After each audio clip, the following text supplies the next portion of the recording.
দূর করতে গেলাম পরিবারের ক্লান্তি, বিক্রি করলাম নিজের শান্তি।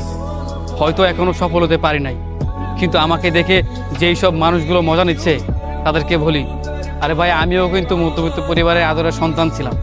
হয়তো আজকে টাকার কাছে নিজেকে বিক্রি করে দিয়েছি, নিজের কর্মস্থলে নিজেকে বিক্রি করে দিয়েছি, বিক্রি করে দিয়েছি সকালের ঘুম, বিক্রি করে দিয়েছি রাতের ঘুম, হ্যাঁ, নিজের সব স্বপ্ন বিসর্জন দিয়েছি। কেন? এই পরিবারের মানুষগুলোকে ভালো রাখার জন্য। তবে হ্যাঁ, হয়তো এখন আমি সফল হতে পারিনি। পরিবারের ক্লান্তি দূর করার জন্য নিজের সব শান্তি আমি বিক্রি করে দিয়েছি। আমি আমার নিজের সব স্বপ্ন চোখের সামনে বিসর্জন দিয়েছি, নিজেকে ভালোবাসা ভুলে গিয়েছি এই পরিবারের জন্য। কিন্তু যখন আমি দেখি এই পরিবারের মানুষগুলো ভালো নেই, তখন আমার কষ্ট হয়, হয়তো মন খারাপও হয়, কিন্তু এই মানুষগুলোর জন্য আমি শেষ অবধি লড়ে যাব।